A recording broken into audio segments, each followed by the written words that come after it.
If you think I whoop Sonny Liston, you wait till I get George Foreman. He talks too much. He's ugly. He's pretending I'm the true champion, and they make me the underdog. I'm going to show them all they're wrong because I'm the champion. I'm the real champion. There'll never be one like me. And all of you people in Britain who rank me as the greatest, I'm going to prove I'm the greatest. I'm going to prove to you I'm the greatest. We're going to prove to the world I'm the greatest. This is my last fight. I don't want none of you to miss it. So please come to the theaters. I'm going to eat some raw meat, and I'm going to train. I'm going to get ready and chop some more trees.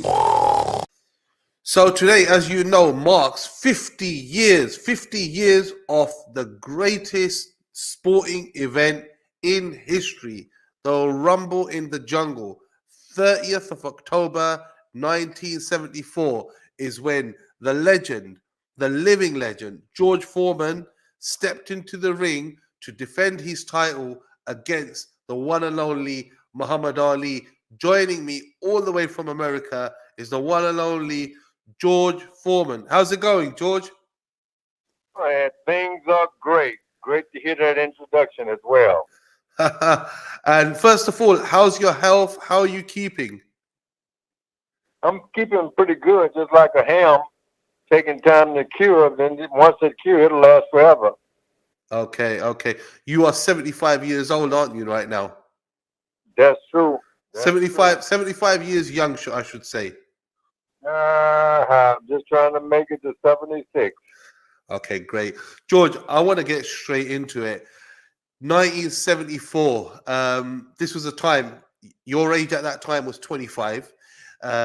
You had just come off 40 straight wins. 40 straight wins, out of which 36 were devastating knockouts.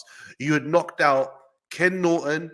You'd absolutely annihilated Joe Frazier, lifting him off the ring in one of the rounds. That George Foreman stepped into a ring against Muhammad Ali, and Muhammad Ali had been beaten by Ken Norton, and he'd been beaten by Joe Frazier. So how confident were you going into that fight against Muhammad Ali? I must say I was overconfident. Yeah, I was overconfident. I thought this would be, in my mind, the easy of all of them, the most easy of all of the fights. I thought I could really beat him, and it wouldn't take but 1 or 2 rounds. That's what I thought. And why? What made you think that? What made you think that you could take out Muhammad Ali? Because although he'd been beaten by Joe Frazier and Ken Norton, he was still fast. He was greasy, lightning fast. He was always talking about speed. But what gave you the confidence to make you think that, you know what, you're going to catch him, you're going to beat him? For 6 years, I'd done nothing but knock people out. Some were harder than the others to knock out. But I'd get in the ring and that magic would happen.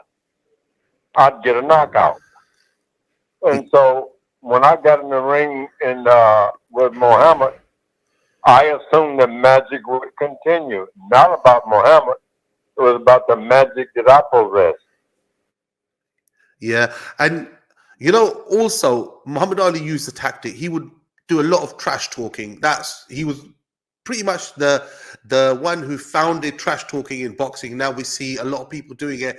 But it was really Muhammad Ali that was introduced trash talking. And he'd often call names, and he'd call you the mummy, and he'd call you phony. And tell me something. How did that affect you? Did that make you angry? Was that intimidating? Did it have no effect on you whatsoever? No effect whatsoever. Nothing he said bothered me. The only thing that affected me was that swift right hand he hit me with. Now, that bothered me. So it was that right hand. Yeah, nothing he said did anything. I was not interested in anything he said because I'd been in the ring where guys would talk, but that would always mean that they were in trouble. And you know, George, you were known for your, we've already spoke about your devastating power. There's a clip of you hitting the punch bag where Dick Sadler, your trainer's holding the bag, and literally you see like a pretty much a hole or a dent in the bag size of like a watermelon. That was an awesome scene. And at one point you punch it and Dick Sadler goes flying. Your strategy, what was your strategy in the fight? Was it just simply, I'm going to go in and I'm just going to basically go all guns blazing from the outset and knock him out? Was that it? Yeah, it was about my trainers and my corner people taking my robe off, getting out of the ring, and let me get a knockout. That was the only strategy I had. Okay. And we noticed when you came into the center of that ring, Muhammad Ali was saying something to you just before the fight started. You both meet up in the center of the ring. The referee's there, and he's talking to you. Do you remember what he was saying to you? Yeah, he simply said, and I was staring him in the eye. That's right. You had I one was scary staring him stare. down. He said, George, you don't belong here with me. He said, you were in high school when I was champion of the world the first time. Champion of the world. And I almost laughed because I tell everybody I never had a day in high school in my whole life. Okay. And he used the rope-a-dope tactic. Obviously, that became very famous, where he lay on the rope, for those who don't know, lay on the rope throughout the fight, tired you out, and then in the 8th round, obviously, he came out with a left and right and a combination, knocked you out. But at what point, was there a point in the fight? There must have been a point where you thought, you know what, I'm getting tired here. This is a strategy. I need to change my tactics. Was there any point that you thought that in the fight? No, every minute of the fight, I thought that would be a change in things. One while, it must have been the last of the 7th round, he got confident in there with me. And kind of dropping his hand, and I said, man, I'm going to get him now. And I heard Angelo Dundee scream from his corner, Mohammed, don't play with that sucker. And he picked his hands up again. That was the last chance I had. But I was trying to get him to feel with that one punch. Okay. And you know, it's been 50 years since that fight. You know, it's been dubbed the greatest. If there's one fight which everybody says, anybody would say, pick one fight which is the greatest fight in boxing history, undoubtedly it's going to be the Rumble in the Jungle, without a shadow of doubt. And you know what? Arguably, even the greatest sporting event in history. But obviously, even though you lost that fight, how does it feel being that you were part of that history? Oh, what a wonderful thing. I still look back on that fight. It gave me more as the years have gone by. It's given me more than just that few minutes in the ring.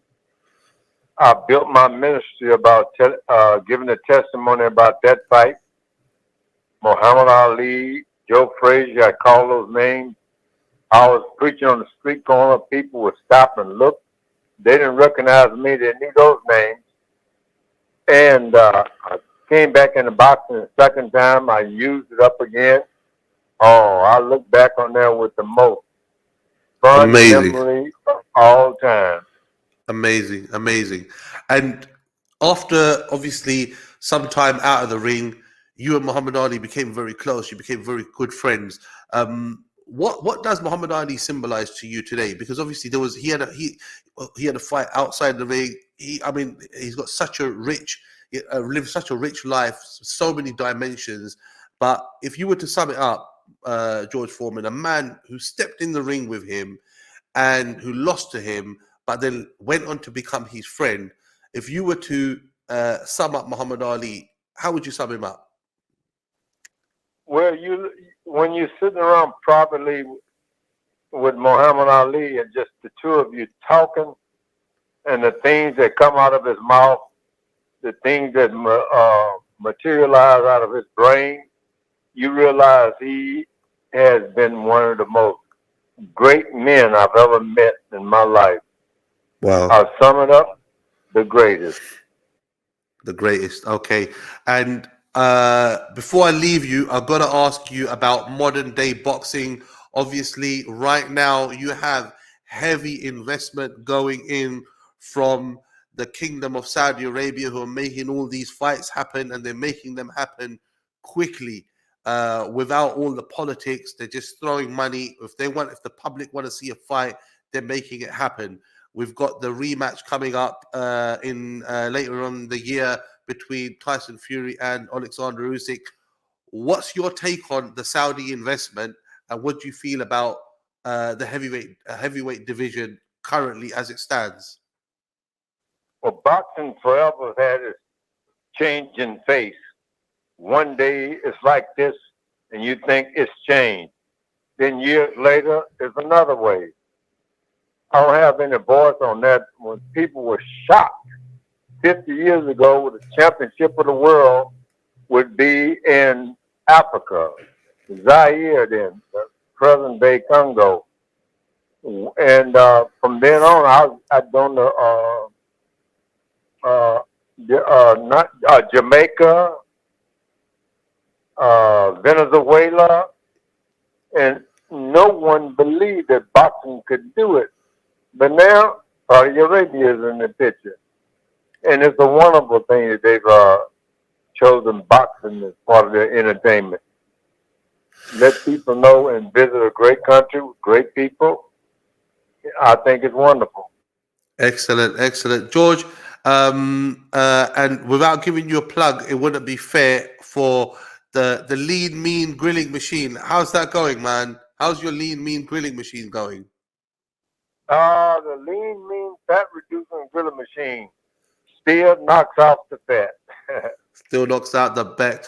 Thank you very much, George, for joining us all the way from America on this live Revive FM special that we've dedicated to celebrating 50 years of the Rumble in the Jungle. George, once again, thank you very much. And I do hope to see you soon in England. When you do come down, we do want to host you. We do want to bring you to the studio and have more of a conversation with you. Anytime. Thank you. Thank you. Thank you very much. Well, there you go. That was the one and only George Foreman. Very even fight. Ali, a sneaky right hand. Another sneaky right hand. This time he works over the shoulder.